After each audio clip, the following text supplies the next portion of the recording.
Jadi kiamat itu masih 1000 tahun lagi ya. Apakah saat kerajaan 1000 tahun terjadi kita akan hidup dalam damai dengan yang lain? Oh ya, dalam kerajaan 1000 tahun, Anda dan saya yang percaya kepada Tuhan Yesus, kita sudah menggunakan tubuh kemuliaan, ya. Jadi kita sudah tidak punya tesukah, kita akan memerintah bersama Yesus. Nah, lalu orang-orang lain yang tidak dirubahkan, artinya mereka tidak percaya Yesus, tapi mereka masih hidup, selamat dari semua bencana-bencana yang kutuk Mesir yang Tuhan timpakan kepada bumi ini, ya, kutuk Mesir itu nanti akan ditimpakan lagi ya, nanti sebelum kerajaan 1000 tahun itu, selama 7 tahun Tuhan akan hajar bumi dengan kutuk Mesir. Nah, kemudian di masa 1000 tahun ini kita diubahkan menjadi tubuh kemuliaan, orang-orang yang mati juga dibangkitkan, dan 1000 tahun ini kita meminta, dan di situ ada damai, semua damai. Jangankan orang binatang aja nggak saling bunuh, mereka bisa rukun bersama main-main. Di lain pihak, apakah hal itu yang sedang terjadi kekuatan antikris? Enggak, sudah selesai. Antikris itu sudah dimusnahkan. Ya, iblis pun di dalam kerajaan 1000 tahun dimasukkan kembali ke Edis. Ya, ular tua itu yang paling sakti, yang paling hebatnya itu dimasukkan ke jurang maut lagi, dikunci selama 1000 tahun. Nah, setelah 1000 tahun tadi dilepas. Ya, di dalam Wahyu 20 tadi, iblis kemudian dilepas untuk sesaat lamanya. Orang-orang yang tadi dalam kerajaan 1000 tahun disesatkan oleh iblis untuk melawan Allah, untuk melawan Elohim. Tapi kita kan sudah nggak ada di bumi karena kita ada di Uranon, karena kita ini makhluk Elohim, kita ini sudah menjadi makhluk yang ilahi. Dan orang-orang yang di bumi ini masih makhluk yang jasmania, mereka melawan kepada kerajaan Elohim. Dan iblis, naga tua itu sama orang-orang ini, dia memberontak setelah 1000 tahun. Jadi antikris sudah nggak ada. Antikris itu sudah sebelum 1000 tahun. 7 tahun sebelum 1000 tahun, itulah masa antikris. Kira-kira itu. Begitu Ibu Evita Tomasoa. Ada lagi? Pak Edi Iskandar tadi, udah pertanyaannya?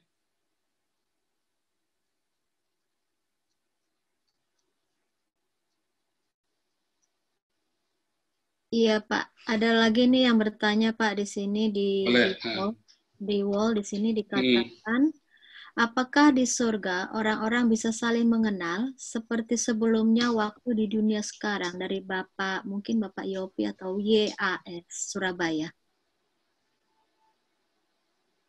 Apakah di surga mereka saling mengenal seperti sebelumnya di dunia sekarang? Itu saya nggak tahu, belum kepikir tuh. Nanti saya cek. Itu saya catat. Apakah saling mengenal? Karena kalau saya bilang saling mengenal, logikanya saling mengenal karena di dalam tubuh kemuliaan itu mereka semua itu sudah nggak dibatasi ruang dan waktu, dan mereka pasti saling mengenal. Tapi itu kan asumsi saya. Sebagai apologet saya nggak boleh ngomong begitu, tetapi kalau sebagai saya, pemikiran saya, logikanya ya pasti saling mengenal karena mereka ketika Yesus diajukan pertanyaan, ada perempuan menikah sama orang yang pertama, terus yang pertama ini mati, terus dia menikah sama yang kedua mati, terus ketiga, keempat sampai ketujuh, siapa yang jadi suami perempuan ini? Terus Yesus bilang, nanti di surga itu nggak ada kawin mengaminkan, ya. Tapi bukan berarti mereka nggak saling kenal, hanya mereka nggak saling mengawin-ngawinkan, nggak ada tesuka lagi, nggak ada hawa nafsu, nggak ada seks. Surga yang penuh seks, yang penuh dengan tesuka. Saudara tahu tesuka itu diberikan ketika manusia masuk ke dunia yang terkutuk ini, keluar dari Eden pergi ke dunia yang terkutuk ini, baru ada hawa nafsu. Jadi kalau surga Anda penuh dengan seks, itu berarti surga yang terkutuk. Ya. Dan sedangkan tadi yang balik lagi Yesus, apakah mereka kenal? Kalau menurut saya, mereka berdasarkan semuanya itu, ya mereka mengenal. Cuman saya tidak tahu, belum baca di Alkitab. Nanti saya akan cek apakah mereka saling kenal sesuai Alkitab tentu ya, jangan melogikannya. Tapi kita sesuai dengan Alkitab. Gitu ya. Iya Pak. Pertanyaan berikutnya dari Ibu Devi. Sebentar ya, sebentar, saya tiba-tiba dapat ayatnya. Bahkan Abraham sama Lazarus saja kenal loh. Di Paradiso, ya, di Paradiso, Abraham aja kenal Lazarus. Lazarus itu keturunannya Abraham, dan Abraham duduk, Lazarus di dalam dekapannya Abraham. Artinya Lazarus ini kan sebagai orang Yahudi, sebagai keturunan Abraham. Ya kenal Abraham. Jadi kenal. Ya intinya kenal ya. Sudah saya jawab tuh, saya ingat ayatnya. Yaitu Abraham dengan Lazarus, Abraham kenal bahwa Lazarus adalah anaknya, keturunannya. Jadi kenal. Intinya kenal ya, sudah ada ayatnya. Jadi kita nanti kan kenal keturunan kita, keluarga kita, semua sampai ke Adam kita kenal semua. Oke, lanjut. Jadi 1000 tahun sesudah rapture atau sebelumnya. Jadi begini, masa-masa ini kemudian nanti ada 7 tahun antikristus. Setelah 7 tahun antikristus, maka si the beast atau antikristus ini binatang yang seperti anak domba, punya tanduk 2, tapi berbicara seperti naga dengan tanda 666. Itu dibunuh dengan nafas Yesus. Kemudian kita semua diangkat dalam tubuh kemuliaan, orang mati dibangkitkan, dan kita masuk dalam kerajaan 1000 tahun.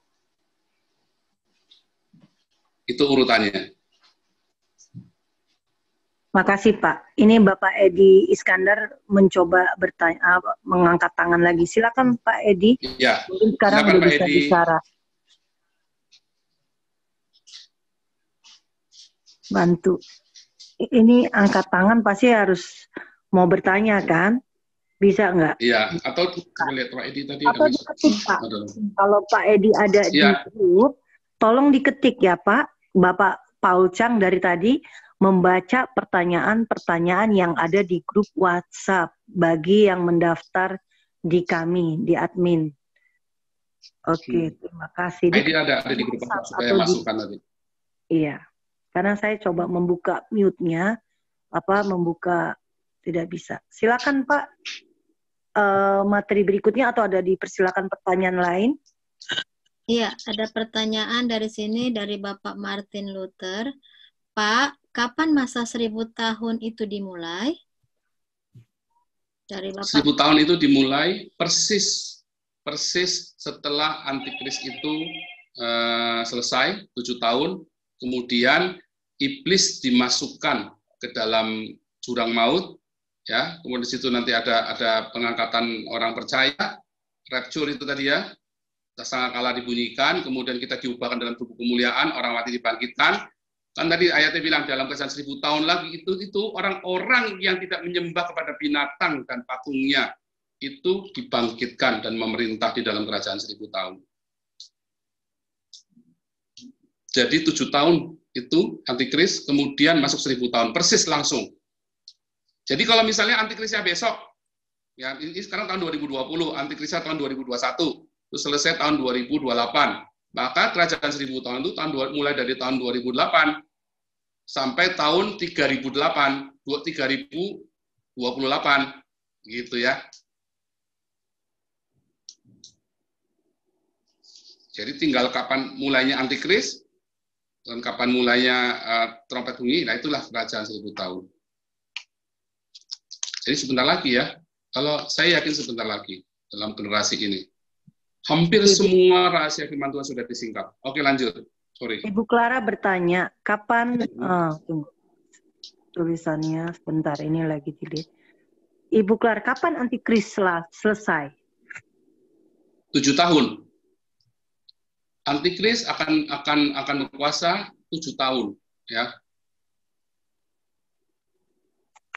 3,5 tahun dan 3,5 tahun, 7 tahun.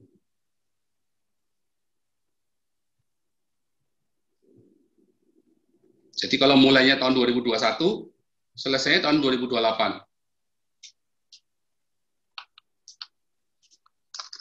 Dari Ibu Clara, detail tahun dan tanda-tandanya, Pak. Itu panjang sekali ya. Itu ada dalam kelas Antikristus nanti. Iya betul. Saya ingat. Iya, panjang banget. Ya kan dulu kan 2 jam baru selesai. Iya, Pak. Itu aja pertanyaannya banyak. 2 tahun nggak bisa, 2 jam nggak bisa. Pokoknya nanti tanda-tandanya udah jelas ya. Tanda-tandanya antikristus itu intinya gini ya, saudara nggak perlu takut dengan apapun selama saudara tidak disuruh menyangkal Yesus. Lihat ya, adalah Tuhan, dan saudara tidak disuruh menyembah yang lain selain Yesus. Ya, itu tandanya itu. Kalau begitu saudara untuk sesuatu saudara harus bertukar, misalnya untuk pasang kode chip saudara harus menyangkal Yesus dan menyembah kepada ATM, itu mesin ATM itu gitu kan. Ya, saudara jangan, berarti itu bukan. Tapi kalau saudara dipasang chip ya RFID tapi saudara tidak suruh menyembah, tidak suruh menyangkal Yesus adalah Tuhan, Yesus adalah Tuhan ya, kurios kita, majikan kita. Dan Yesus tidak disuruh menyembah kepada orang yang ngasih itu chip itu atau kepada kroni-kroninya. Ya sebenarnya itu nggak masalah. Jangan terlalu over reaktif, jangan terlalu takut ini takut itu. Saya dulu tahun 91 atau 92 ada seorang kasih seminar tanggal 28 September Tuhan Yesus akan datang. Saudara tahu saya stres sekali. Sejak ada pemberitaan tentang antikristus dengan segala macam pengajarannya, saya tidak berani sentuh yang namanya komputer. Saya bintang kelas ya, saya selalu dapat ranking terus. Habis saya dapat pengajaran tentang antikristus itu, saya stres, saya nggak belajar, saya cuma mikir Yesus datang kedua kali. Saya pun tidak berani sentuh yang namanya komputer. Mengapa? Karena komputer kalau dihitung COMPUTER jumlahnya 666. Dan saya nggak berani sentuh karena itu adalah antikris. Akhirnya apa? Akhirnya ketika teman saya Paulus Awen jago sekali main komputer, dia ngomong apa, saya pikir dia udah kayak setengah dewa. Wah, dia ngerti banget segala macam. Saya ngetik aja saya nggak bisa karena saya nggak berani pegang, saya takut. Jadi saudara jangan ketakutan seperti itu. Pemberitaan firman Tuhan memberikan damai sejahtera. Dan saudara nggak perlu takut dan saudara tahu patokannya. Makanya kita harus cerdik seperti ular. Cerdik seperti ular itu artinya kita harus tahu firman Tuhan seperti ular. Kita harus tahu firman Tuhan seperti ular, tapi kita jangan mencari pembenaran. Ya, karena ular kan mencari pembenaran. Kita harus tulus seperti merpati. Merpati juga tahu firman Tuhan. Ya, Roh Kudus yang mengajar kita, tetapi merpati selalu mencari kebenaran. Ya, jadi kita harus tahu firman Tuhan dengan pasti. Makanya ikutlah kelas evangelis dan apologetik. Haleluya. Dan saudara belajar firman Tuhan sehingga saudara nggak diombang-ambingkan, saudara nggak diweden-wedenin, nggak ditakut-takutin sama pendeta-pendeta. Jangan takut dengan semua itu. Kalau saudara tahu firman Tuhan, selama saudara tidak menyembah yang lain selain Tuhan Yesus, sementara tidak menyangkal Yesus Kristus, maka saudara tidak perlu takut. Intinya itu. Iya, Pak. Ini Pak ada pertanyaan lagi dari Ibu Evita di Belanda di WhatsApp. Habis itu boleh Ibu Eta bertanya lagi, dia mau tanya. Iya. Ini Pak Edi dulu ya kali ya? Pak Edi belum bisa Pak. Belum bisa. Ibu Evita. Saya bacakan ya. Pada masa antikris, ya, pada masa antikris tiba 3,5 tahun awal dan 3,5 tahun kedua, bagaimana dengan orang percaya yang tidak diangkat? Apakah suasananya seperti film-film yang beredar dari Ibu Evita Belanda? Ya, itu pelajaran 2 jam tuh ya. Intinya begini, saya salah satu yang mengajarkan bahwa kita akan masuk di dalam masa antikris dan kita baru nanti ada rapture setelah 7 tahun itu, setelah 3,5 tahun dan 3,5 tahun. Tetapi ya, tapi saudara lihat di dalam masa 7 tahun itu Tuhan itu kirim semua tulah di Mesir, ya. Dan intinya kita ini tidak mengalami tulah-tulah itu. Kita itu disingkirkan. Itu nanti saya cerita. Mengenai antikris ini, saya mendapat penglihatan berkali-kali. Saya sudah nggak hitung lagi. Dulu saya pikir cuma 3 kali, 4 kali. Ini berkali-kali saya mendapat penglihatan itu. Ya, dari mulai saya terbang, dari saya mulai melihat tempat lokasi orang diamankan semua, dan itu terjadinya berkali-kali, dan saking berkali-kalinya saya pernah bingung mana yang itu adalah peringatan untuk saya, mana yang itu adalah tentang antikris. Tapi akhirnya setelah saya mengalami perjumpaan dengan Tuhan Yesus itu, ya, saya kemudian terbuka. Saya bisa membedakan mana yang itu adalah adalah jalan hidup saya, mana yang itu adalah antikris. Ya, itu nanti kalau kita mau belajar tentang antikristus, kita ada satu kelas, saya akan ceritakan penglihatan saya tentang antikristus itu. Ya, detail. Yang ini lebih jelas, karena saya nggak cuma sekali, ini berkali-kali saya ngelihat detail-detailnya. Dan itu persis seperti yang tertulis dalam Alkitab. Ya, oke. Iya. Oke. Memang saya juga, kami, di sini ada yang kelas apologetik dan kelas evangelis. Kami setahun 2 tahun itu belajarnya seperti pertanyaan-pertanyaan ini, saya menambahkan saja, umpama rapture bisa 3 hari, 4 hari. Jadi bahasnya itu harus dari awal nanti dengar. Nah, sekarang pertanyaan untuk Ibu Eta dipending dulu ya, karena ada yang baru-baru. Jadi kita yang pertama kali, jadi yang sudah bertanya moderator yang menentukan. Terima kasih untuk pengertiannya. Dari Bapak Pendeta Thomas Kustomo, tubuh kemuliaan adalah seperti tubuh Tuhan Yesus yang bangkit, seperti tubuh Adam dan Hawa sebelum jatuh dalam dosa, saling mengenal namun dalam pikiran yang kudus. Oh, ini menambahkan ya, atau pertanyaan ini Pak? Ada tanda tanya ini. Itu saya. Tapi itu saya setuju itu. Ya, itu ya? Saya setuju itu. Oke. Oke, ini ada pertanyaan dari Ibu Clara, sudah pernah. Saya baca yang belum dulu ya. Bapak Lefran, apakah kita orang percaya atau anak Tuhan akan masuk ke masa antikris? Terima kasih. Silakan Pak. Nah, itu antikris lagi. Itu antikris lagi kan. Yang saya ajarkan kita masuk. Yang saya mendapat mimpi dan penglihatan itu kita masuk. Dan nanti penjelasannya Alkitabiahnya, saudara jangan tuh stres ya. Jangan takut ya. Jangan pernah takut dengan itu apapun. Jangan pernah takut dengan apapun. Intinya jangan, saya nggak meden-medeni dengan antikris. Saudara jangan takut, pokoknya selama saudara cinta Tuhan, harga mati, jaga kekudusan, saudara nggak perlu takut dengan antikris segala macam kalau kita harus melewati masa-masa itu. Ya, saudara, semua akan Tuhan buat dengan luar biasa. Jadi apakah kita masuk? Ya, kita masuk. Kalau menurut apa yang saya pelajari di Alkitab secara apologetik ya, bukan saya sudah bertahun-tahun sejak 2013 saya lepas dari dogma ya. Saya sudah lepas dari semua dogma. Jadi kalau Bapak ini penganut tribulan, saya lepas dari semua itu, saya udah nggak mau baca lagi. Karena nanti akan membingungkan apa yang Tuhan wahyukan kepada saya dari Alkitab. 1 Korintus 4 ayat 6, jangan melampaui apa yang tertulis. Ya, itu akan mengelabui saya, akan membuat saya terkecoh. Saya pernah terkecoh juga ya, pemahaman-pemahaman itu, dan pernah saya ralat juga di dalam kelas apologetik pertama kali dulu ya. Ya, itu pun langsung saya ralat gitu. Jadi kemudian saya mulai berhenti ya. Nah, jadi itu masa antikris lagi, intinya adalah kita masuk, tetapi kemudian kita akan berubah lagi, karena nanti akan ada sebelum masa 1000 tahun itu akan ada yang mengerikan, hukuman Tuhan yang mengerikan, dan kita semua sudah diangkat ya. Kita semua itu sudah itu yang lebih mengerikan daripada antikristus. Ada yang lebih mengerikan daripada antikristus ya. Jadi saya kasih saudara, ada orang yang mau mati nggak bisa mati, pengen mati tapi nggak bisa mati, itu ngeri sekali loh saudara. Ya, pengen mati nggak bisa mati. Orang kalau pengen mati tinggal bunuh diri, tapi ini pengen mati nggak bisa mati, ini lebih ngeri daripada antikristus. Jadi itu yang harus saudara pikirkan, dan itu nanti kita akan terluput dari itu semua. Oke? Oke, Pak. Tadi Pak Awen saya lihat mengangkat tangan, raise hand. Silakan Pak Awen. Ini ada. Oh, udah ada tulisan.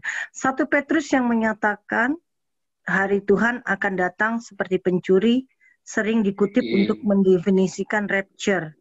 Padahal hari Tuhan itu nanti setelah 1000 tahun pada waktu langit dan bumi digulung. Rapture tidak bisa diprediksikan kapan. Tapi hari Tuhan bisa. Setelah 7 tahun, lalu 1000 tahun, lalu hari Tuhan. Ini mereka sama-sama satu perguruan. Saya kenal Pak Awen juga. Silakan Pak. Ya, benar. Ya, jadi hari Tuhan itu bukan rapture. Hari Tuhan itu dalam 2 Petrus 3 ayat 10. Ya, hari itu langit akan lenyap dengan gemuruh yang dahsyat dan unsur-unsur dunia akan hangus dalam nyala api, dan bumi dan segala yang ada di atas akan hilang. Itu hari Tuhan. Jadi jangan mencampur adukan hari Tuhan dengan itu tadi ya. Dan itu semua itu pada saat itu memang orang-orang di dunia itu masih ada, masih hidup ya, orang-orang itu, dan itu semua mereka kaget ketika hari Tuhan itu datang. Ya, itu benar ya, seperti itu. Paulus Awan ini adalah salah satu pendeta syafaat yang dulu berdoa sama saya waktu kami masih SMA, yang saya cerita tadi ya. Yang pertama kali saya ceritain tentang saya melihat tadi definisinya surga, bukan ya. Saya mau kasih yang benar. Saya sengaja tulis melihat surga, itu sengaja untuk membuat pengetahuan yang umum, tapi sebenarnya bukan melihat surga, melihat Yerusalem baru. Ya. Itu sekarang Ibu Eta, silakan. Saya persilakan. Dibuka mute-nya. Thank you, sis. Jadi lupa saya pertanyaannya tadi. Saya pikir saya harus bertanya. Iya. Ya tadi saya udah mau dulu, tapi ya itu Pak. Saya mau bertanya. Masih tentang masalah ini ya Pak, kayak pengangkatan seperti itu. Jadi, jadi kan kayaknya ada masa yang seperti yang tadi dijelaskan, tribulasi ya, tribulasi masa 7 tahun itu gitu kan, yang kita berarti kalau secara kita gamblang mengartikan, karena kalau baca kadang-kadang bukan kadang-kadang sih, Alkitab itu kan menuliskan masa pengertian-pengertian arti-arti waktu itu kan tidak secara harafiah kali ya. Maksudnya tidak kayak 1000 tahun, bukan berarti maksud 1000 tahun itu masa yang panjang gitu kan. Tidak maksudnya 1000 tahun gitu, tapi ada masa yang panjang gitu ya. Sama halnya kayak masa tribulasi 7,5 tahun. Kalau kita menghitung dari mana kita mengetahui akan adanya masa antikris itu gitu. Kalau dari masa antikris kita tahu misalnya ini, misalnya Oktober ini antikris gitu ya. Berarti kita bisa menghitung dong Pak, dari 7,5 tahun ke 3,5 berikutnya gitu kan. Gampang menghitungnya. Kalau secara begitu kita menghitungnya gitu ya. Kalau menurut saya maksudnya ya itu menurut pengertian saya sih gitu ya. Makanya saya bilang saya bingung ya, saya bingung juga ini kalau masalah kayak rapture itu kan berarti itu sekali terjadi ya Pak ya, pengangkatan itu kan sekali ya Pak terjadi itu, dan nanti orang-orang yang mati yang seperti Bapak katakan tadi akan dibangkitkan, diubahkan dengan tubuh kemuliaan, dan mereka akan secara roh mereka akan tinggal di Hades gitu ya. Maksudnya Hades itu kan yang Bapak bilang tadi, ada Hades nyaman, ada Hades tidak nyaman ya Kak. Ya Pak, yang saya tangkap saya yang Bapak bilang ya tadi. Tapi setelah itu saya jadi bingungnya, kok jadi kalau hitung-hitungan kayak rapture nanti ada masa 1000 tahun. Padahal di Alkitab dibilang pada saat rapture itu kan di mana saat semua mata memandang ya Pak. Jadi Tuhan Yesus itu kan turun sambil pengangkatan gitu ya. Pengangkat itu pada saat Tuhan Yesus datang kan menjemput kita gitu di awan, menyongsong kita gitu. Berarti kalau ada lagi masa 1000 tahun, terus nanti Tuhan Yesus turun lagi, berarti ada 2 kali dong Tuhan Yesus datang turun ke dunia gitu. Padahal kalau yang sepengetahuan saya konteksnya ada hanya masa rapture, Tuhan Yesus datang, terus nanti masa penghakiman. Apa saya salah apa tidak, Pak? Mohon pencerahan. Saya nangkep ada 2 pertanyaan. Ya, satu saya mau cerita tentang kronologis, dan nanti di dalam baik lagi ini ada di pelajaran kelas apologetik yang saya ajarkan cara membaca kitab Wahyu. Ya, banyak orang membaca kitab Wahyu terjebak. Dia selalu bilang, ini kan simbolis, ini kan simbolis. Sementara kita harus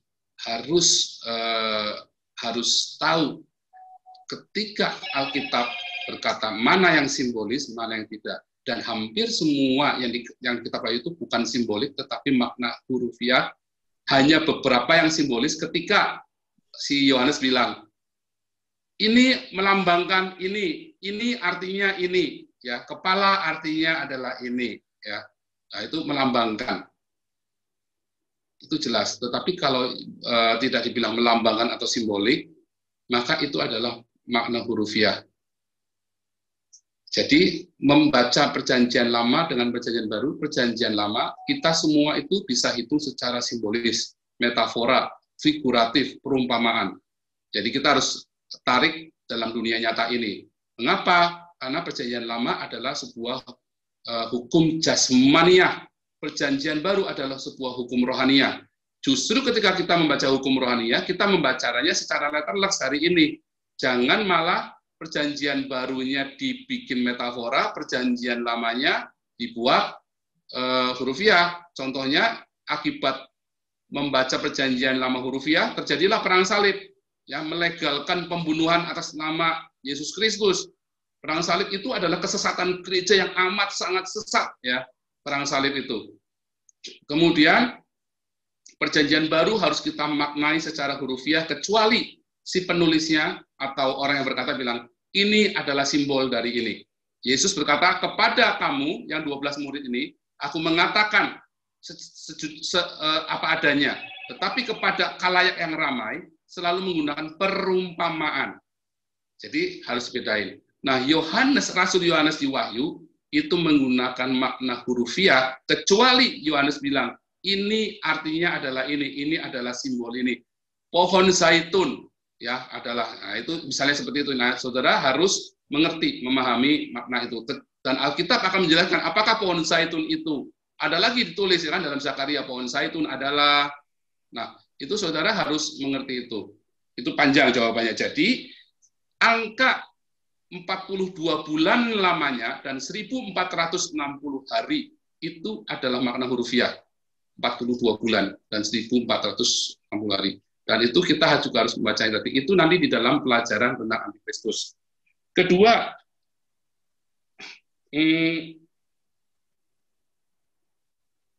sebentar tadi, Hades itu, ya, Hades itu untuk dunia orang mati, dan orang yang percaya Yesus namanya paradiso.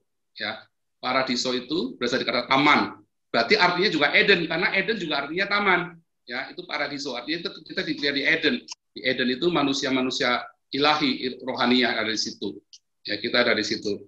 Terus kemudian tadi apa yang selanjutnya ya? Saya sampai blank tadi. Yang Kak Eta tadi itu Pak, itu seperti bagaimana kita mengetahui kalau masa antikris itu sudah, kalau maksudnya kita jadi gampang mengetahui kalau kita tahu startingnya itu antikris itu kapan, kan udah gampang gitu menghitungnya kesananya sampai datang gitu. Maksud saya, tapi Yesus bilang, silakan. Yesus bilang pembinasa kecil akan menyatakan dirinya. Dia akan ngomong, jangan buka. Jadi nggak pakai. Jadi mohon maaf, saya tidak percaya teori konspirasi. Karena teori konspirasi kan kita menduga-duga. Sementara pendurhaka kecil ini itu jelas-jelas menyatakan dirinya. Kapan menyatakan dirinya? Ketika tudung yang menutupnya itu diangkat. Itu ada di mana ya? 2 Tesalonika 6. Ya, 2 Tesalonika 6 kalau nggak salah. Pendurhaka itu akan menyatakan dirinya ketika tudung itu, antikristus sudah ada sekarang, dari zaman Paulus sudah ada, tapi dia akan menyatakan dirinya, saya antikristus. Itu ketika tudung yang menyatakan dirinya itu diangkat. Tudung yang menyatakan dirinya itu, ya. 2 Tesalonika 2 ayat 8. Pada waktu itulah si pendurhaka baru akan menyatakan dirinya, tetapi Tuhan Yesus akan membunuhnya dengan nafas mulutnya dan akan memusnahkannya kalau ia datang kembali. 2 Tesalonika 2 ayat 8.